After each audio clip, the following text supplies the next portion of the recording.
white women, I fear, are about to become the least protected women in the United States. There's this odd parallel that I'm like realizing as the presidential election goes on. There's been so many posts, videos, and comments about white women divorcing or leaving, separating from their husbands because of this election. And I think that it is so interesting because it reminds me of when white women were like, okay, wait, I don't want to work and get paid less than men. I want to be able to deposit my own money in my own bank account, that there should be this freedom for women and even slave women because they needed the numbers. So this goes on to when Sojourner Truth was like, ain't I a woman? Because they were trying to vote and say that women can't work, they can't do this, they can't do this. And Sojourner Truth was like, I've been working my whole life. Like, what are you talking about? Ain't I a woman? What am I? Or whatever. So anyway, I was watching Michelle Obama do her speech at one of Harris' rallies, and I found it so peculiar that she was saying that men, if you are voting for Trump, you are basically voting against your woman, you're basically voting against your daughters, and just causing this separation and divide based upon political views, right? And so I was like, yo, like, what is happening here? Like, now we're sitting here basically like dividing families and making people choose. It reminds me of when Black women started choosing their rights or choosing themselves and following along the propaganda of not having to need a man. So Black families started to separate, and then Black women became the least woman married, a whole bunch of stuff, right? So a part of the reason why they're saying that it's dividing families, or if men choose to vote for Trump over Kamala, then they are voting against reproductive rights. So I'm like, reproductive rights, it's all about abortion. So I'm like, how many abortions are people having? Like, I just want to know. I was curious, so I looked it up. It's almost 700,000 reported abortions in 2021. It says 38% was Black women, 32% was white women, 21% were Hispanics, and, I can't remember the rest of the numbers by heart. So I'm like, they want more babies. Somebody's not having more babies. So to just make a longer story short, after this election ends, white women are going to be traitors almost either way. And they're losing their families, their protection within this. If we're looking at statistics, interracial relationships, so if white women say, okay, well, fine, I don't want to be with my white husband, I'll go be with someone else of another race, their marriage statistics don't show that it's longevity in that. White men and Black women, however, it shows longevity in that. So if white men say, okay, these white women are traitors, we don't see them in the same way, we don't feel like we can protect them, they abandoned us during certain times, or now they have it in their mind where they feel as if we abandoned them, that we're trading them, that we don't care about their reproductive rights, we don't care about our daughters, and it's going to cause a mistrust, as it did back in the 60s and before then, when Black women were going through it with their men. Now, white women are mostly viewed as domestic terrorists. They call the cops, they're Karens, they're menaces at work, they're always nagging in their marriages. If they're dating or marrying interracially, it's always that danger or that fear. They can call the cops, get someone hurt. Like, the distrust of white women is at an all-time high. And I think this presidential election is just going to tip the kettle and it all pour out. White women will now be seen or become the least desired. They will then become the least protected. And I just find it interesting. Like Malcolm X said, the chickens are coming home to roost. Part 2. I'm going to hit on a lot of information, so I want you to expand your attention span. Okay, I'm going to start with the definition. It's called intersectionality. It is a theory that examines how multiple forms of oppression and discrimination overlap to create unique experiences and outcomes for individuals. That's all that I'm doing. So that's all I'm doing is recognizing a pattern and explaining the pattern that I'm seeing. Some people in the comment section were projecting the fact that I was emotional in the video, when really I think that they're emotionally responding to what I'm saying. And that contradiction or that paradox is the point that I am trying to make. So it's just perfect in transitioning into the actual video, this actual video.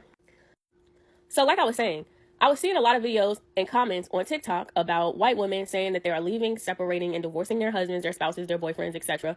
because of their political views and ideologies that they hold. There was a period on TikTok where white children, generations, millennials and Gen Z, were talking about how they want no contact with their families, some of their friends, and mainly their parents, because of their political views and ideologies that they also hold, right? These are videos you can go and look up. So it's not something that I'm just making up. So then that put me in the mind of Black people's families when they were being separated and things like that, or even now, people talking about the generational traumas that they experienced, the curses, their childhoods, church hurt, like all these other systems put in place that basically is doing the same thing or have done the same thing. So then my mind went to Black people being torn apart from their families, their cultures, their traditions, etc.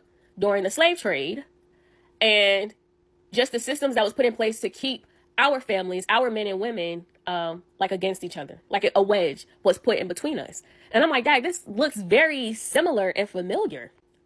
I started to think about history, right? And a lot of people don't speak about this because the illusions that's put in place. But just like Black people can't go back to Africa or where they're from, white people can't either. When they were being brought over here into the States, they were coming as criminals. It was a punishment for them to come to the United States and help build America, help colonize America, help bring resources back to their homes. They were prisoners. They called them indentured servants. They were slaves.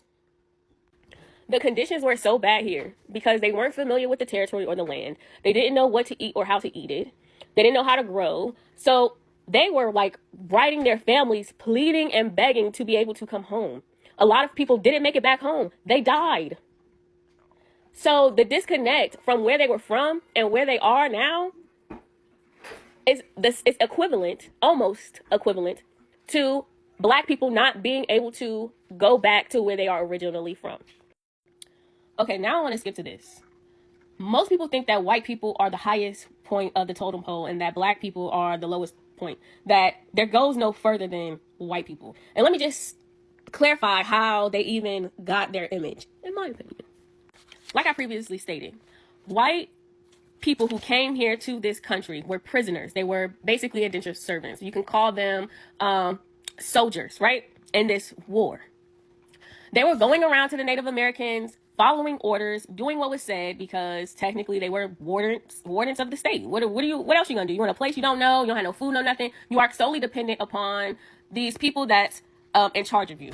And now you're in charge of annihilating the natives, taking their land, taking their resources, taking their food, breaking up their families, touching their women, murdering their husbands, murdering the chiefs of their tribes, etc. You're in charge of that. You are the face of violence.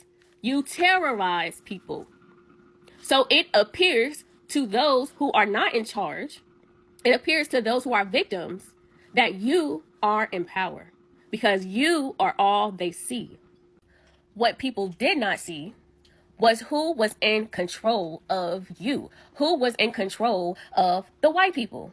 And it's the elites, the people who want and have significant amounts of wealth that they can make the decision to send their prisoners to another country and have them committing atrocities. Not by choice. It was by force. They had no other choice. But then again, they did say slavery was a choice. Anyway, so let's fast forward. Everybody goes through an awakening. Nobody is exempt from having more information and knowledge come to them. I knew that white men were going through an awakening period when they were holding flat earth conventions. The flat earth, round earth argument was whether we could trust the government or not. Nobody cares if the earth is flat. Nobody cares if the earth is round for real. But people do care if the government is telling them the truth or not. So when white men started having their awakening, their lives started to look different. Now I'm coming from a boomer generation X perspective, right? They're seeing their children, their grandchildren, their great-grandchildren starting to change mentally. They're starting to see their grandchildren, great-grandchildren mixed. They're seeing their grandchildren, their great-grandchildren talking African-American vernacular, right? They like to call it like Gen Z talk or whatever, which is a mix between AAVE and gay sayings that originated in like the gay arena. So they're talking different. They got mixed babies. Their friends are Black. They're not holding the same ideologies. They're going more left, more liberal, and they're seeing their worlds kind of shift around, right?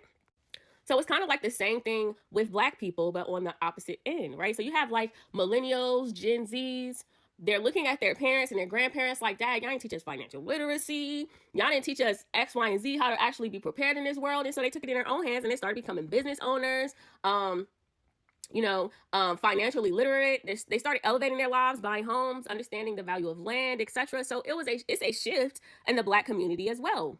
And in interrogation, they have this term called ego up, ego down, right? And the whole point of it is the fact that the propaganda that was fed to white people was ego up. You're better than them. We're going to start giving you land for your actions and things like that, creating like a class system so that because at first they were slaves, they didn't have anything, they didn't own anything, and back then land, gold, etc. was equated to wealth. So let's give them pieces of land, small little pieces of land, start creating that different identity from slavery. Like, you're not a slave, you're an indentured servant. Okay, we'll give you some land. Like, started trying to create the class system. And Black people were ego down. They degraded them. They told them they're not anything. They took away their dignity, their rights, their respect, etc. So now white people, generation boomers and Generation X, are looking down at their grandchildren and great grandchildren, and they're like, whoa, like, you are definitely degrading, right? You're acting like Black people in their generations. The stereotypes and the propaganda that was fed about Black people, they're seeing it in their grandchildren and great grandchildren. The experience in the Black community is that our grandparents, even some of our parents, are looking at the grandchildren, the great grandchildren, like, whoa, y'all switching to Republican? Like, y'all are gentle parenting. Y'all are like transitioning into paradox actually of them upgrading. They're seeing a different way of life. And most of our grandparents support it. Like, oh, okay, y'all are doing better. I think this is weird. It's new territory. But they could see their grandchildren and great grandchildren elevating. They're business owners. They're started to buy houses, land, etc. They're doing all of these cool things. They're taking their life serious, and it's a better quality of life than they had. But there's a shift in the mindset. That's the whole point that I'm getting at, right? So let's continue. So now, back to white women, because what are the white wives, the white moms, etc. are doing now in this period? A lot of people in the comment section of my last video were saying that white women are going to stick by their men and that they're going to vote Republican because the numbers show that they voted Republican for Trump. So that was all fine and dandy. They were standing by their husbands, etc. until Trump overturned Roe versus Wade. And I distinctly remember the period where they were asking Black women to speak up, to say something, that this is women's reproductive rights, etc. Blah, blah, blah, blah, blah. And Black women were like, no, we're sitting this one out because y'all were voting Republican, that they helped aid in this thing. I know people got short-term memory loss, but I can collect information and store it for a later time. And white women were upset and asking Black women for their help, and Black women were like, no. We're gonna sit this one out. Part 4 comes soon.